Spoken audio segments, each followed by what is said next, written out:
Sinto essa mão que comigo está quando não tenho forças. É a mão que vem me levantar quando chegam as provas. Foi essa mão que ajudou Moisés a dividir o mar em dois. É a mesma que hoje me acompanha, a mão de Deus. Sinto essa mão que comigo está quando não tenho forças. É a mão que vem me levantar quando chegam as provas. Foi essa mão que ajudou Moisés a dividir o mar em dois. É a mesma que hoje me acompanha, a mão de Deus. É a que me sustenta quando eu vou cair, é a que me dá forças para resistir, a que me alcança, que nunca falha, me move com poder. É a que me sustenta quando eu vou cair, é a que me dá forças para resistir, a que me alcança, que nunca falha, me move com poder, a mão de Deus.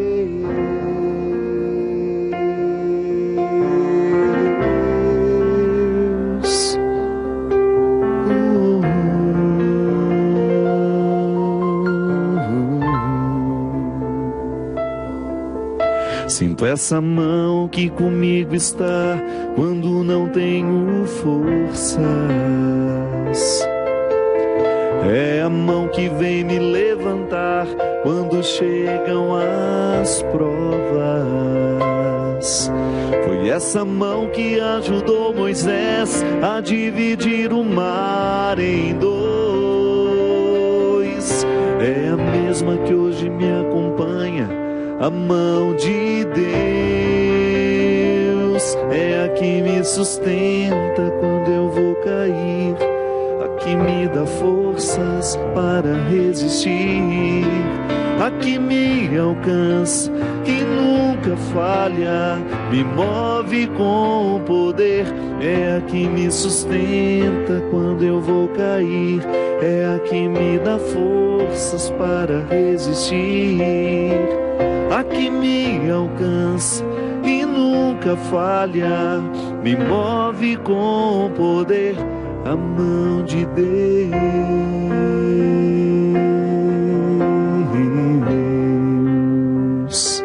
a mão de Deus.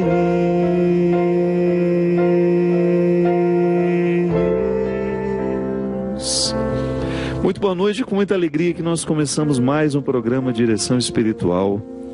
Obrigado você que nos acompanha, que já faz parte dessa família, que já inclui na sua agenda toda quarta-feira à noite, com reprise depois no sábado e na madrugada de domingo, este encontro comigo aqui. Essa oportunidade única que Deus nos dá de pensar na nossa vida, à luz da Sagrada Escritura, à luz também dos acontecimentos. É sempre muito saudável a gente ter a oportunidade de pensar o nosso momento presente, mas contextualizado. Até para a gente entender um texto, a gente precisa do contexto. Às vezes a gente não consegue ter uma boa visão da vida, é porque a gente só foca naquilo que está acontecendo. Mas quando você abre o leque para ver os acontecimentos, tudo aquilo que lhe envolve nesse momento, a sua visão fica mais aperfeiçoada. É assim que a gente supera os momentos de dificuldade. É assim que a gente cresce como pessoas. Quando a gente se oportuniza um olhar mais amplo das realidades que nos envolvem. Essa música fala que Deus nos ampara, que nos sustenta com seu cuidado, com seu amor. Mas é muito especial quando a gente percebe que esse cuidado de Deus na nossa vida se dá a partir das crises que nós enfrentamos. Pode parecer um pouco contraditório, né? Deus me amar, me permitindo crises, porque não há outra forma de crescer. Tudo aquilo que você enfrentou na vida, que lhe foi penoso, você pode ter certeza que foi importantíssimo para você chegar aonde você chegou. Para se passar no vestibular é preciso estudar, o sofrimento do dia a dia. Para se tornar um bom profissional, você precisa se dedicar aos estudos. E assim a vida vai. Depois, para você aperfeiçoar ainda mais a sua vida profissional, vai ter de fazer muito curso, muita especialização. É assim que funciona. Então, é impossível retirar o crescimento da parceria com o sofrimento. Não é que a gente seja masoquista, não. Basta você enfrentar as questões diárias e você terá uma boa dose de motivos, de razões para acreditar no poder curativo que o sofrimento tem na nossa história. E é interessante porque nem Jesus foi poupado disso. Aqui no Evangelho de Marcos, há uma passagem em que Jesus enfrenta o seu momento de crise e o enfrenta com muita lucidez, sem perder a ternura, sem perder a sabedoria. O texto diz assim: chegaram a uma propriedade chamada Getsêmani e Jesus disse aos discípulos: sentai-vos aqui enquanto eu vou orar. Levou consigo Pedro, Tiago e João e começou a sentir pavor e angústia. Jesus então lhes disse: sinto uma tristeza mortal, ficai aqui e vigiai comigo.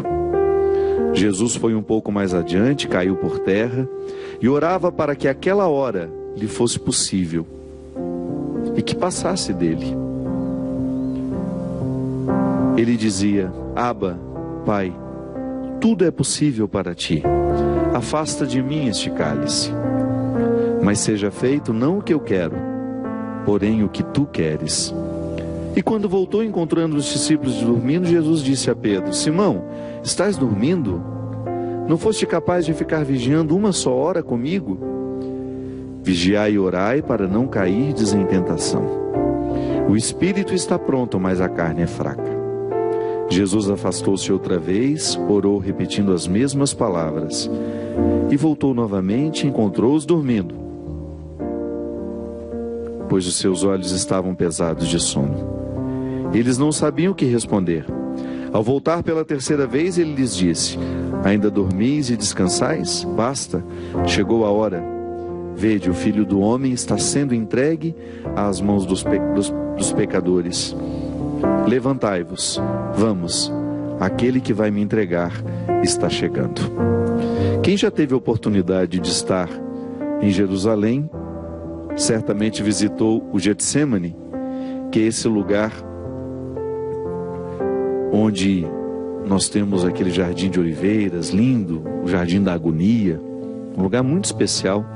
Aliás, um lugar que nos inspira uma profunda reflexão, porque ele naturalmente nos joga para o contexto deste acontecimento. O Getsêmani é a prensa onde as olivas, né, o fruto das oliveiras, são prensados para que se extraia o azeite. Aquela grande pedra que vai esmagando as olivas para que elas possam liberar o azeite.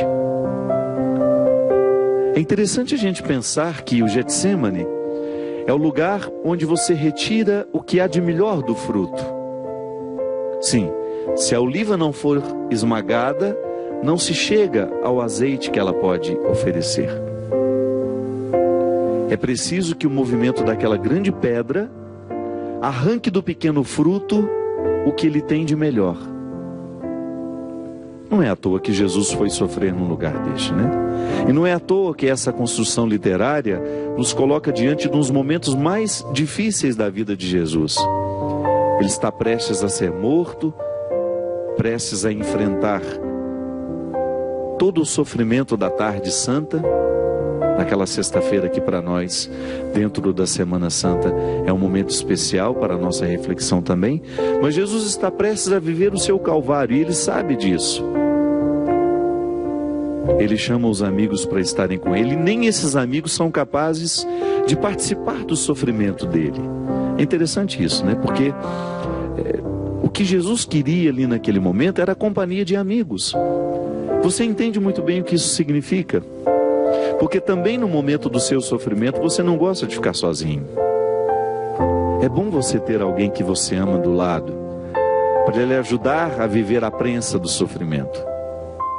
Mas esses amigos não foram capazes de oferecer a Jesus o que ele esperava deles: companhia, amizade, um ombro amigo, como a gente gosta de dizer, né?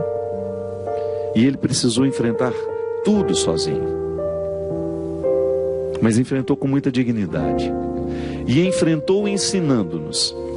Porque, minha gente, todos nós precisamos passar, não sei, diariamente talvez não, né? Mas ao longo da nossa semana, quantos Getsêmanes a gente tem de passar? E se você for pensar, claro, Getsêmanes menores, outros nem tão grandes, mas também não tão pequenos. Basta você olhar para tudo aquilo que foi Calvário na sua vida, e você vai descobrir o quanto esses Calvários foram importantes para a purificação da sua essência. Porque quando nós estamos na dinâmica do sofrimento, a gente não tem tempo e nem disposição para o supérfluo. É como se o sofrimento nos julgasse para buscar o que de fato temos de mais precioso. É como se a gente fosse julgado para um território que resguarda o que temos de mais saboroso, de mais valioso, de mais precioso. E essa mão de Deus, que vai nos ajudando a viver a dinâmica da fé, ela vai se manifestando na nossa vida de diversas formas. Um amigo que nos fala, um conselho de mãe, uma palavra de irmão, e Deus vai nos segurando pela mão, vai nos dando condições de enfrentar a pedra do sofrimento. Eu sei que não é fácil, que se a gente pudesse, a gente pularia, né? Igual quando a gente era criança, né? Que você tem aqueles jogos em que você tem a oportunidade de pular uma fase, né? Ah, vou pular, tenho o direito de pular uma fase, vou pular. Na vida não é assim não. Não dá para pular a fase. O que a gente precisa é viver parte por parte, ir administrando essas dificuldades e percebendo o poder curativo que elas têm em nós, porque também isso nos faz manter a vivacidade no caminho. Quando eu identifico que aquela dificuldade que eu estou enfrentando, que eu estou passando, ela tem um poder de transformação na minha vida. Você já está percebendo que não está sendo em vão? Você identifica que ali você já está produzindo, a exemplo das olivas, o azeite precioso. Eu fico olhando para mim mesmo, né? Quantas fases da minha vida que foram pesadas, difíceis, que na hora que eu estava passando, eu queria quase que fugir daquilo. Insuportáveis. Eu me lembro no meu processo, né? Até me tornar padre, por incrível que pareça, a minha vida como seminarista me ofereceu muito mais dificuldades do que a minha vida de padre. Eu enfrentei momentos muito difíceis durante o meu processo de estudo para tornar-me padre. E eu fico vendo como foram importantes esses momentos na construção da minha identidade sacerdotal. Até mesmo antes de falar da minha identidade sacerdotal, como esses momentos foram importantes na construção da minha estrutura humana. Olhar para tudo aquilo que eu precisei enfrentar, por exemplo, a morte da minha irmã, que foi um momento muito difícil para todos nós lá em casa, que particularmente foi um Getsêmane pesado na minha vida, na minha história. A morte da minha irmã significou um tempo de muita angústia, que se estendeu, é claro. A gente vai sendo curado pelo tempo, né? Hoje eu falo com muita naturalidade da morte da minha irmã, mas na época, meu Deus do céu, como durou aquilo dentro de mim, como foi pesado aquele sofrimento dentro de mim, sobretudo porque você não sofre sozinho, né? Você vê a sua mãe administrando a morte de um filho. Quem passa por isso sabe, não preciso ficar dizendo muito não. É uma dor coletiva, porque você, além de ter toda a dimensão pessoal da dor, você ainda tem que ajudar a administrar o outro que está do lado. Perder não é fácil. Como dizia o Mia Couto, né? Morto amado nunca para de morrer. Você vai estar sempre vivendo a dinâmica daquele sepultamento. As pessoas não vão embora de uma vez. Você vai se acostumando com aquela ausência. É uma mão de terra por dia. Não é sepultado de uma vez.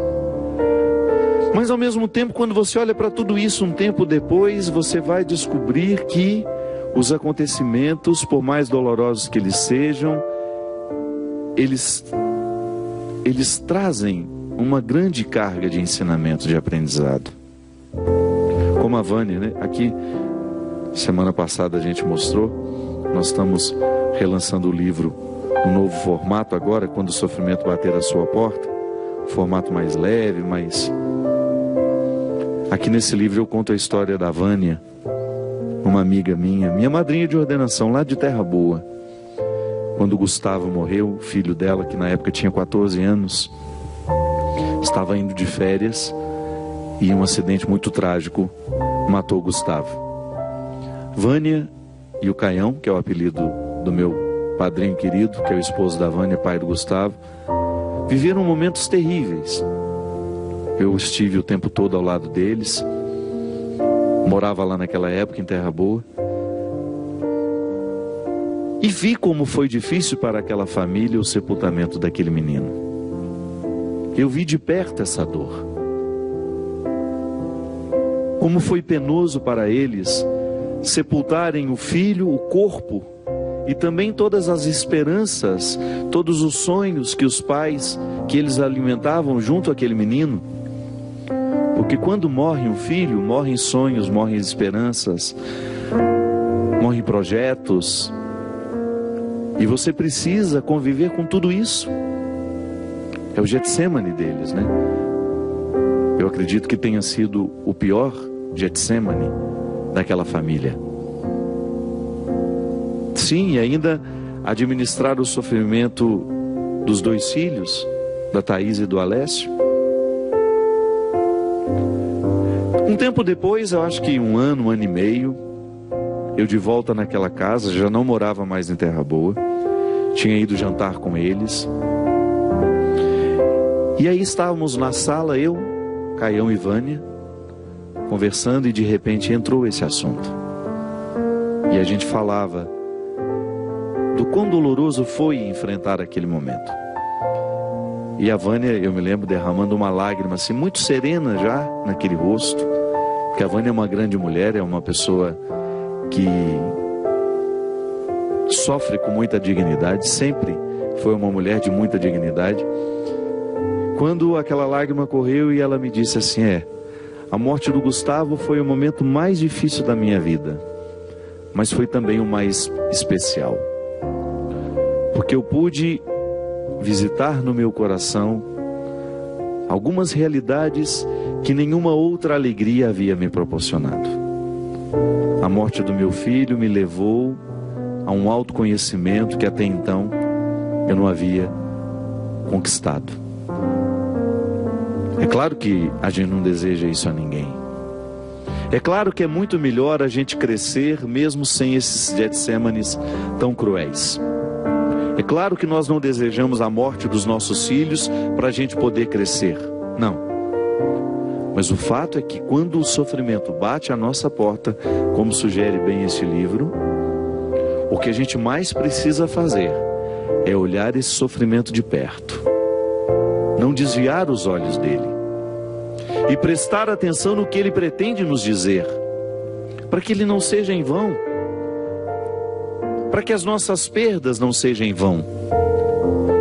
para que os nossos sofrimentos não sejam em vão, para que as nossas lutas não sejam em vão.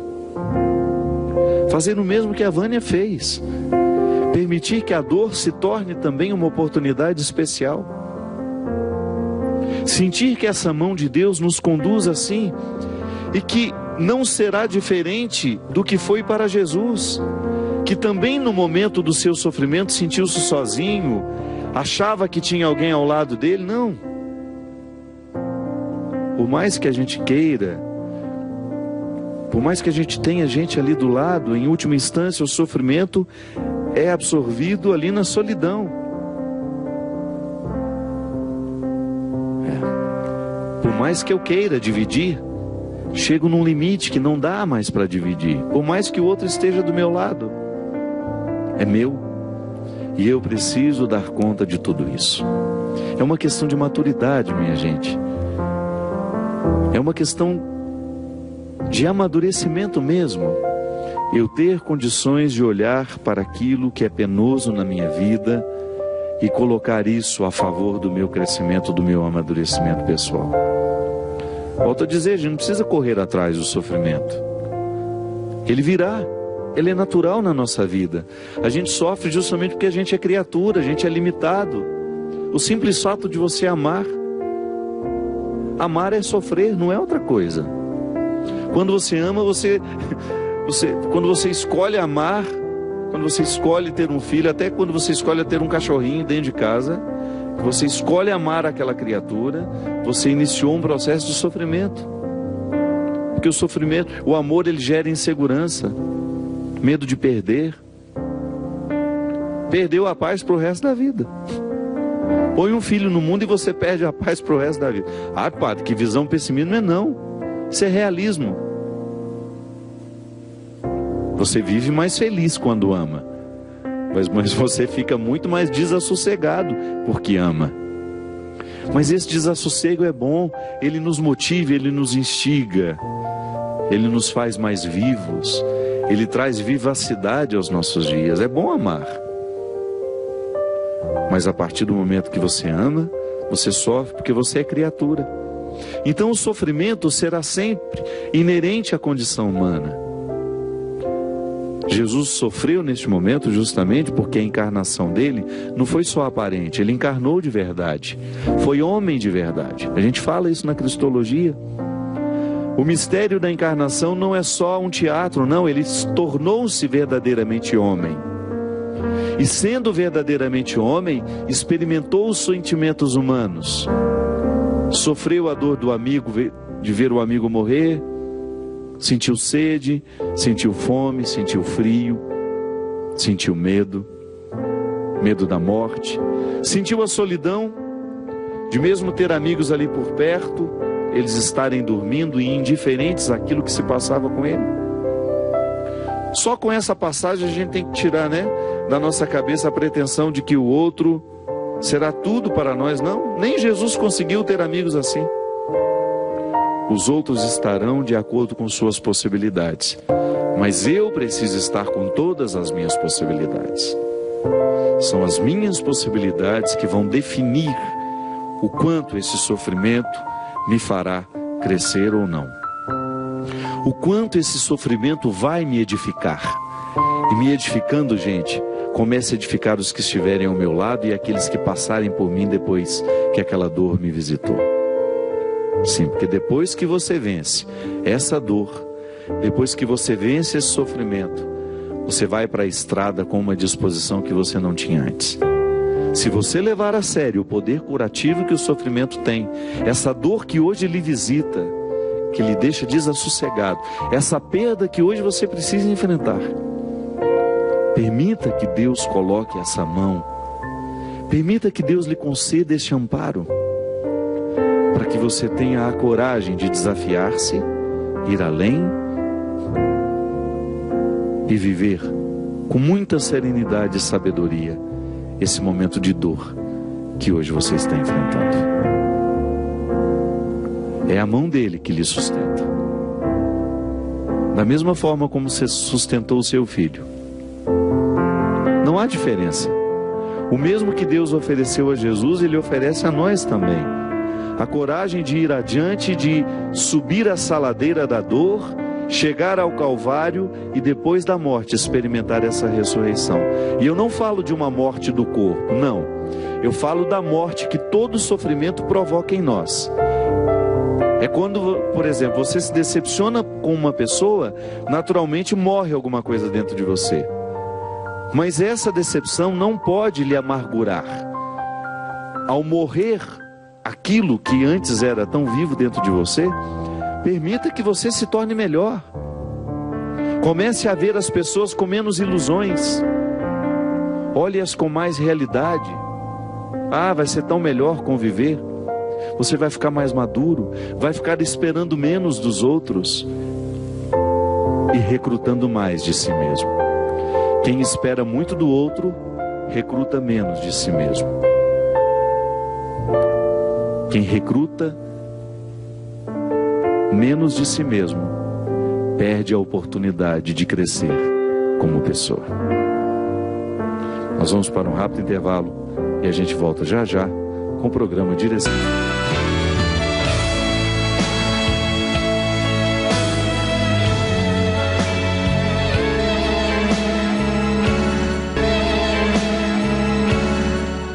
Estamos de volta com o programa Direção Espiritual. Muito obrigado, você que participa e que nos divulga.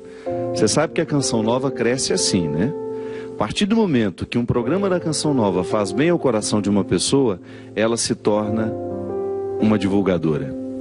Que não há outra forma de crescer o reino de Deus, minha gente. Nós nunca vamos contar com os grandes veículos de comunicação.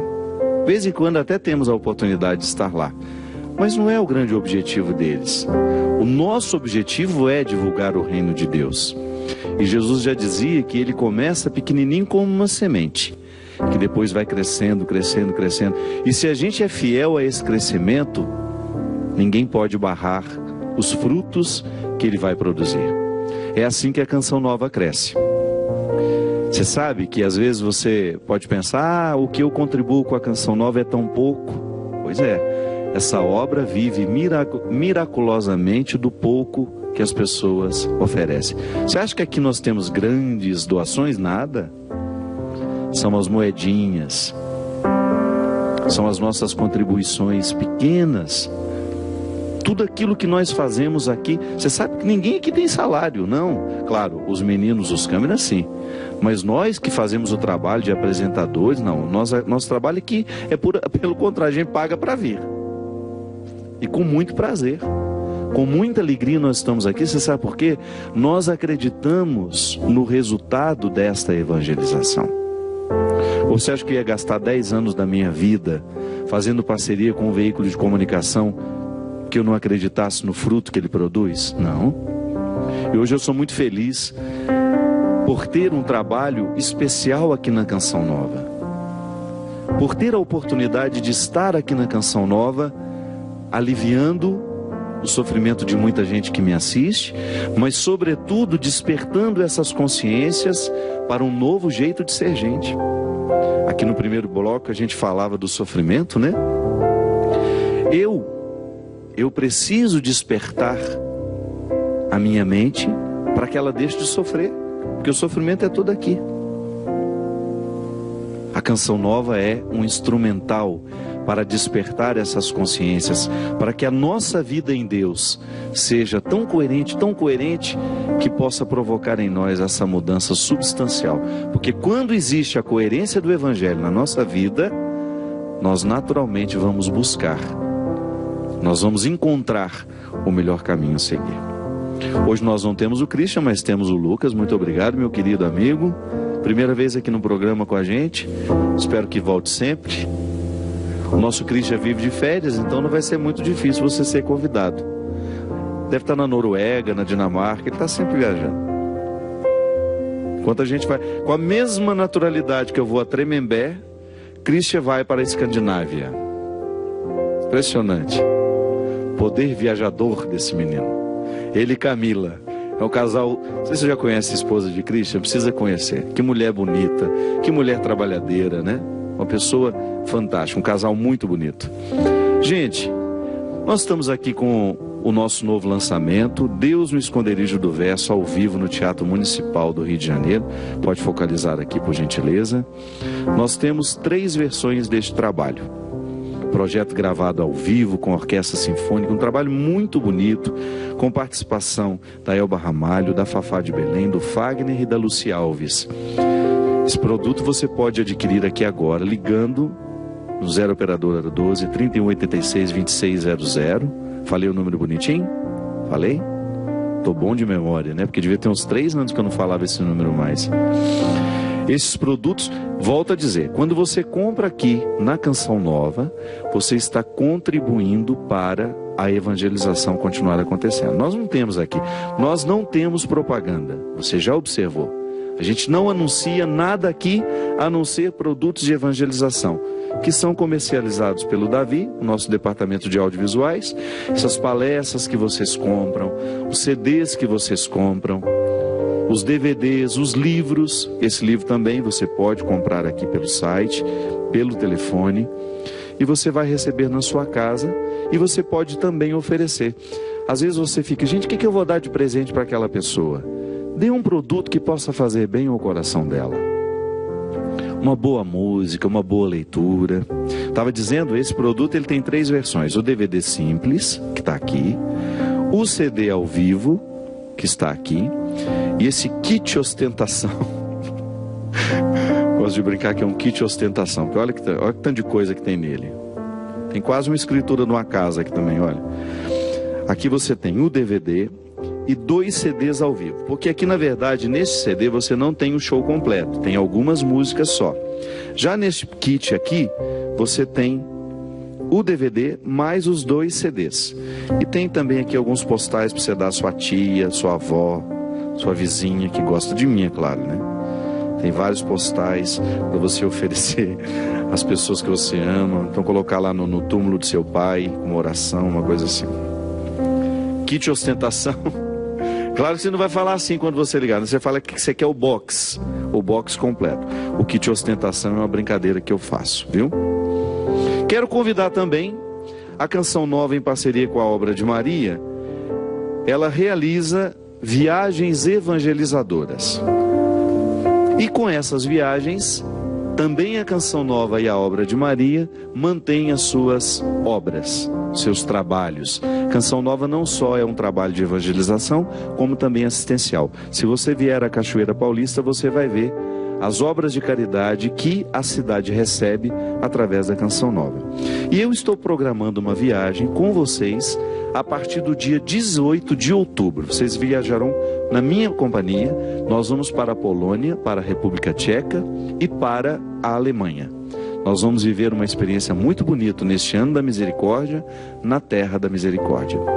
Ligue para o telefone que aparece na sua tela e você vai ter também as informações de como entrar dentro deste grupo de peregrinos e ir para a Polônia, a República Tcheca e a Alemanha. Uma viagem que durará 13 dias e que vai começar no dia 18 de outubro.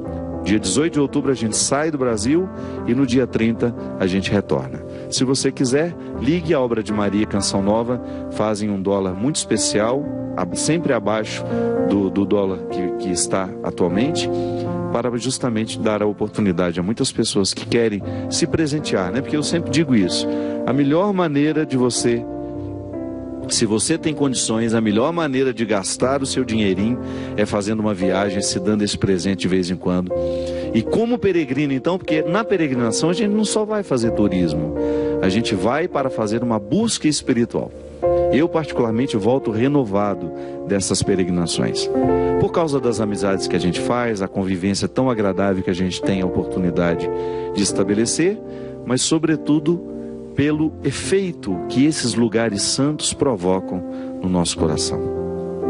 É impressionante o poder, igual agora, nós vamos também, temos uma peregrinação para a Terra Santa, nós vamos sair no dia 8 de maio. Se você quiser viver Pentecostes em Jerusalém, junto comigo também, junto à comunidade Canção Nova, num grande congresso, claro, teremos a viagem também pelos lugares santos, pela Galileia, vamos aos principais lugares da vida de Jesus e depois vamos finalizar essa peregrinação de maio em Jerusalém, no congresso de Pentecostes. É uma noite muito especial. Passar Pentecostes em oração em Jerusalém é sem dúvida um privilégio que, quem sabe, você tem a oportunidade de se proporcionar. Então, ligue também, além da viagem da Polônia, você pode ser que esteja em cima para você, mas quem sabe ainda dê tempo de você se programar e ir conosco para a Terra Santa viver Pentecostes lá. A gente estava falando que o sofrimento, ele é produzido na nossa mente, né? Tudo aquilo que você sofre porque passa pelo seu pensamento. Eu sei que no dia a dia a gente costuma referir-se ao coração como a sede dos sofrimentos. Mas não, isso é apenas uma maneira, uma metáfora. O coração como lugar do amor, do sentimento, por causa de ser ele o centro da vida, né? É o coração que joga o sangue, que distribui o sangue para o corpo. Então há todo um significado. Mas é na mente que as coisas acontecem. É interessante porque às vezes o nosso sofrimento, ele é fruto justamente do nosso pensamento. Muitas vezes, não sempre, né?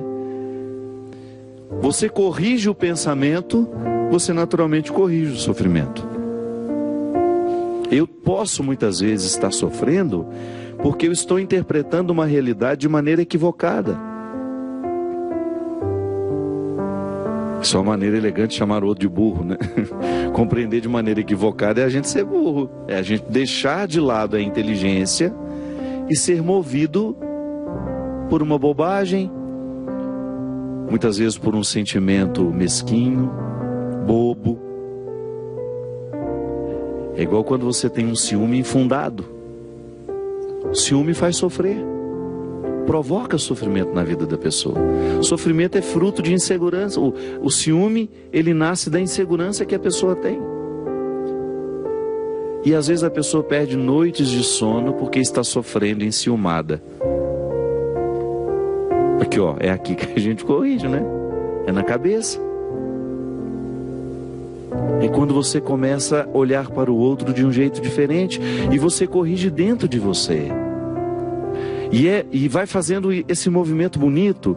Corrijo dentro de mim, naturalmente corrijo a maneira como lido com o outro.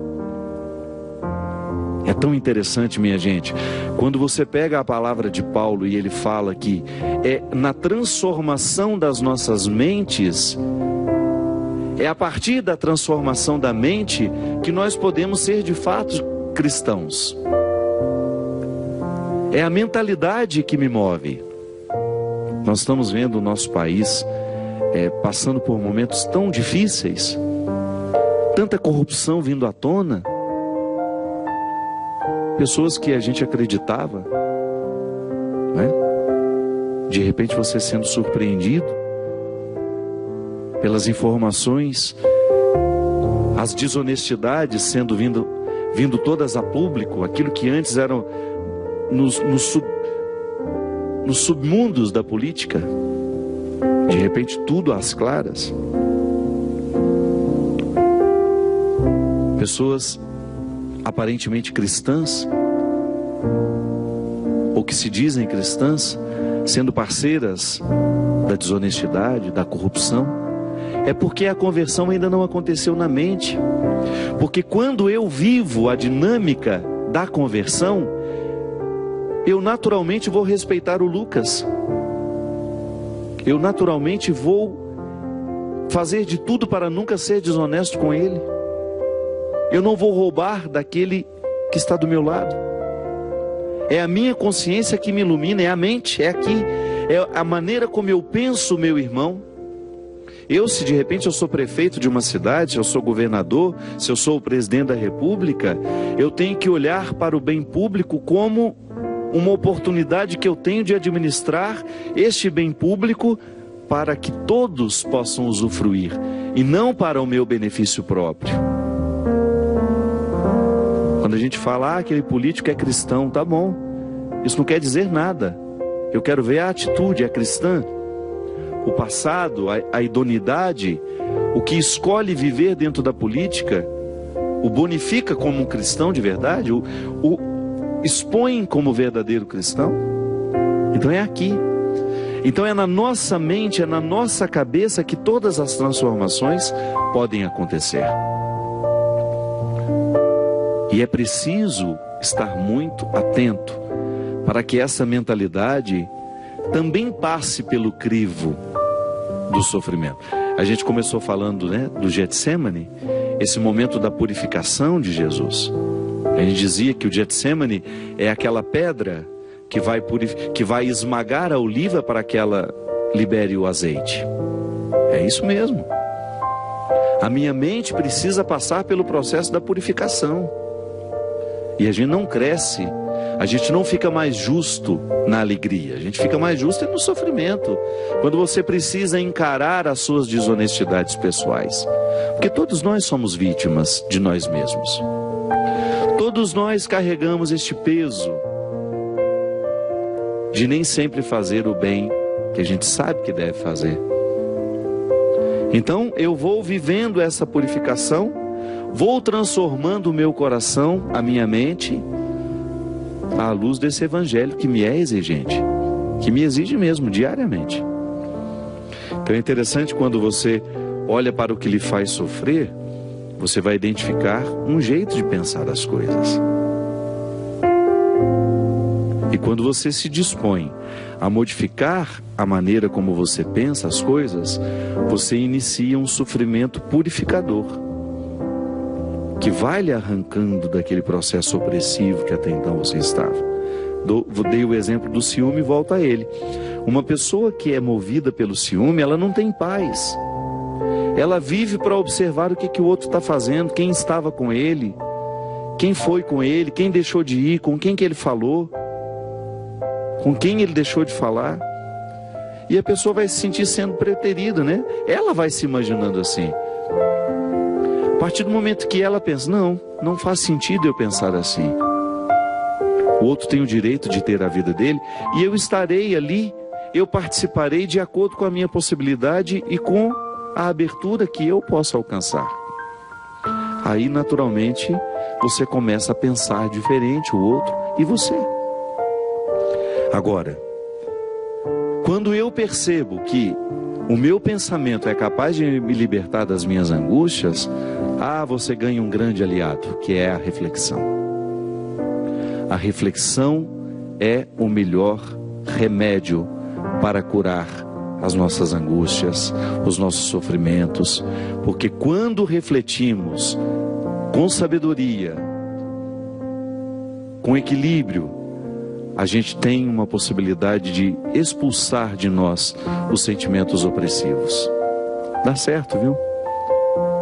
Eu sei que pensar ultimamente tem sido difícil, porque a gente chega tão cansado em casa, a gente vive com tanta correria, que nem sempre nos é possível parar, fazer uma reflexão da vida, ou fazer uma oração que lhe faça refletir a vida. Porque às vezes a gente vai para a oração, mas a gente vai com tanta coisa para pedir, que não sobra tempo para refletir. Volto a dizer, o contexto dos acontecimentos precisa nos ajudar a pensar a vida. Então você olhar as realidades com mais parcimônia, com mais paciência, com mais calma. E você tendo a oportunidade de arrancar do coração e da mente tudo aquilo que está sendo opressivo na sua história.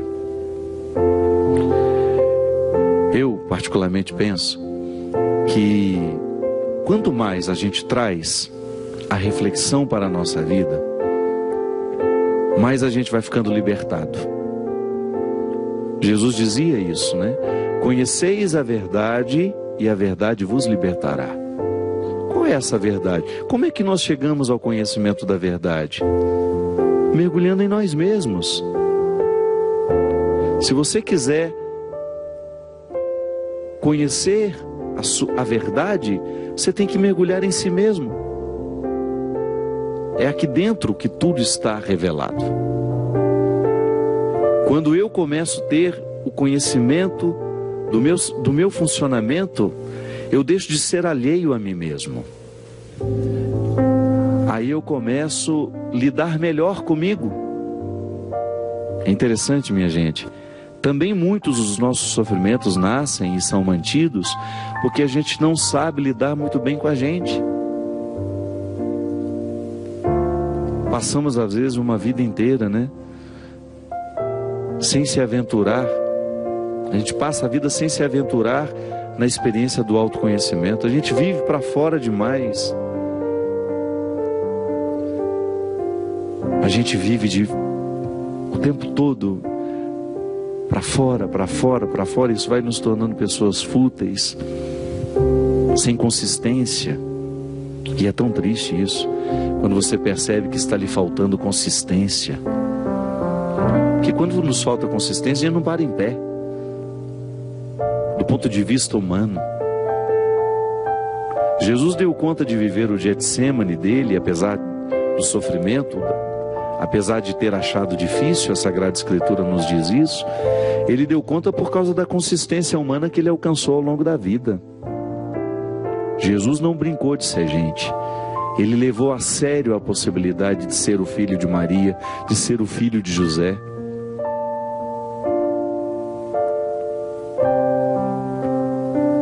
Ele enfrentou a sua humanidade, lapidou diariamente essa humanidade. Ou você acha que ele não teve as mesmas dificuldades que nós? Claro que teve. Ele também perdeu a paciência.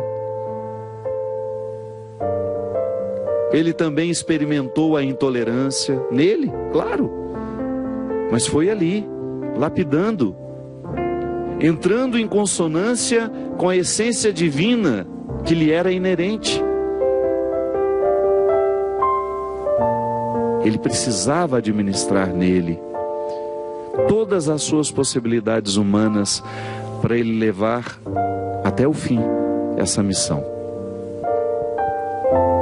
E para ser capaz de convencer os que estavam ao redor.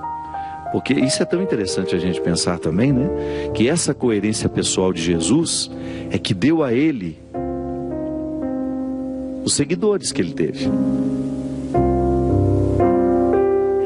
Foi prestando atenção nessa humanidade tão atraente que as pessoas começaram a seguir Jesus. Eu sempre gosto de diferenciar isso. Antes de fazer uma experiência de Jesus, Filho de Deus, as pessoas faziam uma experiência de Jesus, Filho de Maria e José.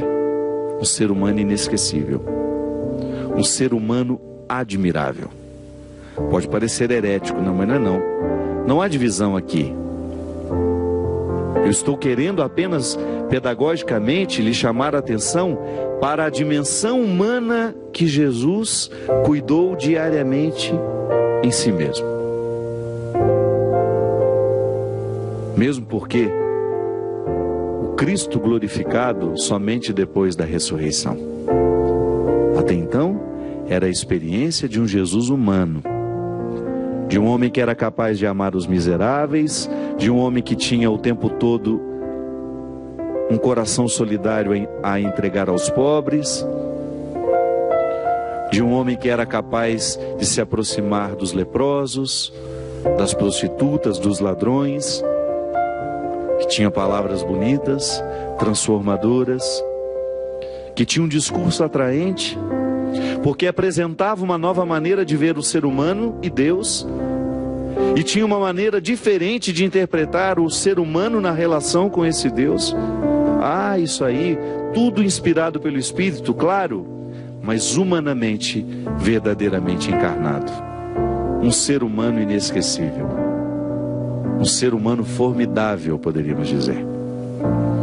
Um ser humano com coragem, um ser humano com determinação, que fez da sua oportunidade humana uma experiência divina. Porque eu vivo aqui o mesmo desafio. Eu também tenho a filiação divina, claro, diferente de Jesus, mas eu estou mergulhado pelo meu batismo nele, você também está.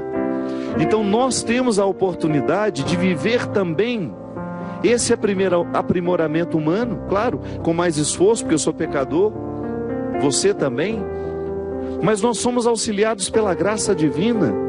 O Cristo glorioso está manifestado em mim, concedendo-me diariamente coragem e força, graças, para que eu tenha condições de vencer o pecado que me habita, que me puxa, que me arrasta. E aí, o sofrimento se torna para mim uma oportunidade de aprender essa força, essa dinâmica que fez Jesus ser tão atraente no seu tempo. Sim, porque nós precisamos ser cristamente atraente aos que nos observam. A vida cristã que nós praticamos precisa ser atraente aos outros. E será atraente à medida em que ela for consistente, quando ela não for da boca para fora, quando ela for um valor internalizado em nós. Quando ela for de fato uma maneira de pensar, um jeito de ser, que nos leva adiante, que nos faz estar no mundo e para o mundo com a mesma missão que Jesus esteve.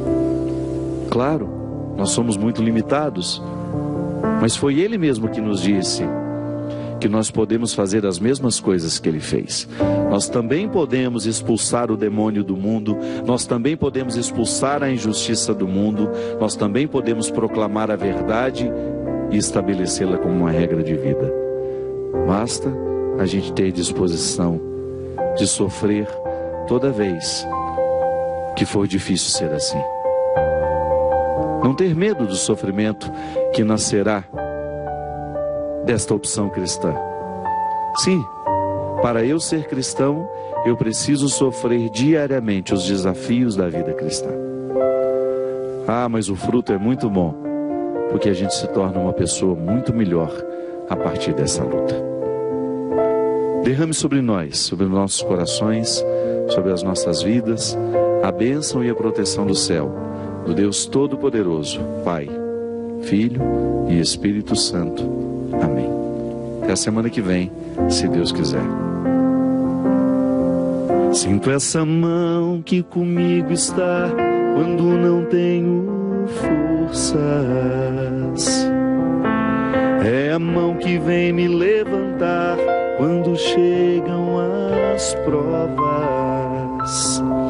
Foi essa mão que ajudou Moisés a dividir o mar em dois.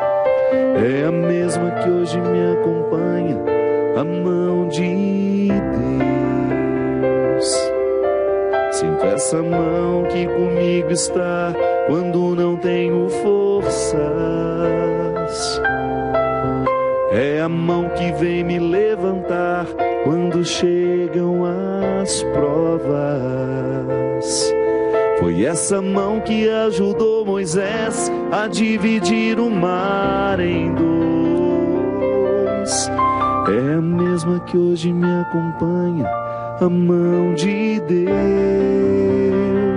É a que me sustenta quando eu vou cair, é a que me dá forças para resistir, a que me alcança e nunca falha, que move com poder, é a que me sustenta quando eu vou cair, que me dá forças para resistir, a que me alcança e nunca falha, me move com poder.